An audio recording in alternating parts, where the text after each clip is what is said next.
I just want to thank you for your enduring patience and your support as we're transitioning. So many of you who come to the facility every day, use our services every day for months now, for the last 8 months. You have been just inspiring us with your patience, with your understanding, your fortitude as we've been dealing with noise disturbance levels since the bowling alley went in, and you guys have been gracious and adapting, and our clients have been amazing.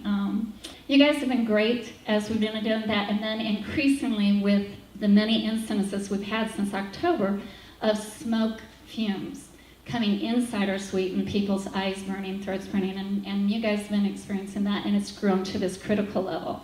When the smoke speaks come in, we've had patients, clients, or staff having irritation, eyes burning, lungs burning. We've had asthma develop in people. We've had to have people who had to receive medical treatment, nebulizer treatments, things like that, due to the fumes coming in. We've been working with the landlord in good faith on that, but things kind of hit a wall as of April 25th. So Dr. Corsi got us back on track and got us people who could help, because our concerns about health risk were growing. With that help flowing in, we were led to a gentleman named Doug Garrett. He is an indoor air quality expert. Now, another thing that I did try to pursue in February, March as well, is I went to the city health department. I went to the state health department. Just so you know, and I'm just going to say a summary and I'll come back to this later, the city will only address indoor smoke issues that are created by cigarette smoke, okay? And the state will only deal with smoke issues outside air. We also found that we have a negative air pressure situation. So one of the remedies, when the landlord, was engaging and trying to fix the smoke coming from the Goodnight wood-burning smoke ovens, which shares the same roof as us, coming this way, especially from when there's a southerly wind over, they shut the fresh air intakes on all the ACs, because if they were open, then the suite would be really flooded with that smoke. They did that in October, and when Mr. Garrett went up on the roof, that makes sense, right? But it hasn't gone any further than that. So that negative air pressure is created because we have no fresh air being pushed, taken from the outside and pushed through our suite, which should be pushing air out our doors and pushing air out so no particles come in. And we're circulating the air. We're circulating CO that's being created by just natural breathing and activity and other things. So instead, and we have it on video, and we'll post this up on YouTube just so you can see some of the video, where he has this test where it was like a dyed air thing. He put it on little crevices up at the ceiling, all kinds of things, and it was being sucked into our space. So everything that's outside is being sucked in, anywhere that our space can suck it in. But here's the clincher, it's sucking in and staying in, it's not going out, and nothing's filtering that. So that's been accumulating since October, 8 months. There's a scrubber machine that the landlord put in and connected to our venting, but he opened it up, he couldn't find a carbon filter. We could do some search, there's one kind of filter, but he wasn't sure what it was, and it was desperate in need of cleaning. Dr. Corsi's colleague also suggested the best Band-Aid we could do while in there was get air purifiers. So my husband, we needed 2,000 CFMs, is that right, Kenton? Yes. And so with Lowe's and online, that's why you saw those air purifiers going. Monday morning we went over our options. And our options are to try to find an alternative source for air quality, for quality fresh air. The only possible sites on the north side of the building were the ladder entry to the roof, and we could do that, and we could spend about $12,000 and try to revent that air and try to flush out, get it in and flush out the air. Problem is, we still have a smoke source. Weather, wind, humidity has a great amount to do with the smoke and how it's going to get in. When the restaurant opened in October, everybody knows the winds start to shift, right? So we're having a lot of northerly, easterly winds. On Tuesday, the winds were from the south, blowing right across the whole building. We're the whole end of this building to the north, from south to north. Even if we put in the system, we've got a source, a smoke source, that if we open up those vents, depending on the weather and the wind or right conditions, it still may not solve the problem. The main chemicals in there that they suspect are carbon monoxide, VOCs, which are organic, volatile organic compounds, polycyclic aromatic carbohydrates, PAHs.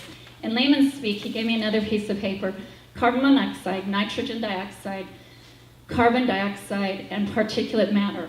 One of the things that was happening on Saturday, those purifiers that were going, were turning bright red and bright orange and bright yellow. And even though I couldn't smell anything, it's not something I would have emailed and said I smell smoke, people were coughing. So enough information for me to feel confident as the owner of the Center for Music Therapy to remove our clients from risk. No more patients are allowed in this building. My next step after we discussed options, really the only alternative we had if we're not going to do the venting, and one, we don't have $12,000 on hand to do that, is to get an air quality company. IEC Incorporated, they are getting from the lab what Mr. Garrett suggested, those compounds are what we're going to test for in this space, what we suspect may be elevated. They are getting quotes from the lab.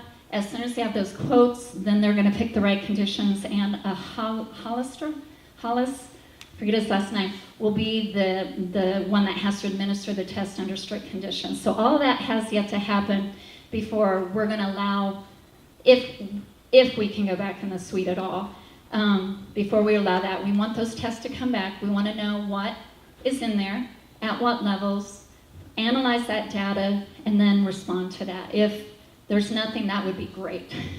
If there's something, what levels, what does that mean, then what's the next appropriate action?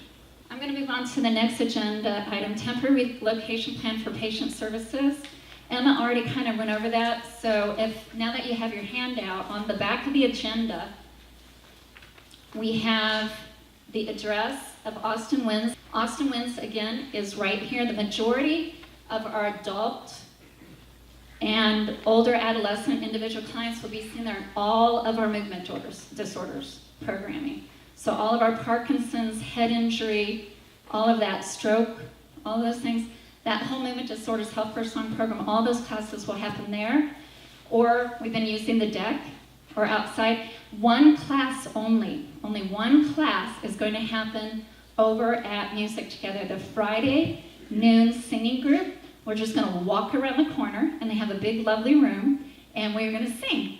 So at Austin Harmony Project, all of our Health for a Song, adult, developmentally delayed, track, programming, karaoke night, dance night, Austin's Got Talent, wheelchair dancing, all of that is happening at the Austin Harmony Project down at Stasny and Manchac, as well as all our Draco individual treatment and music activity individuals. All those are going to happen there. The Heart Song Music, all of our Health for a Song program children's group, Wiggle and Dance, our sensory processing disorder group, our cerebral palsy group, all of those are happening around the corner at Music Together.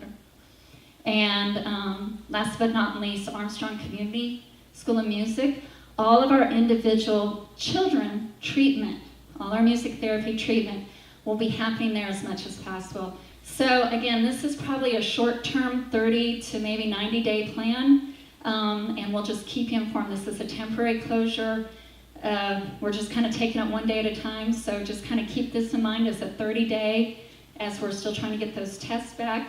Our legal team is working on solutions. That's kind of the time frame, 30 to maybe 60, I don't know. We really don't know at this point, but it's a short-term plan. And as we get a longer-term plan, we're going to continue to have meetings, Facebook, community, what we organized tonight, ways to keep this all moving forward as we get the information we need to clearly know the next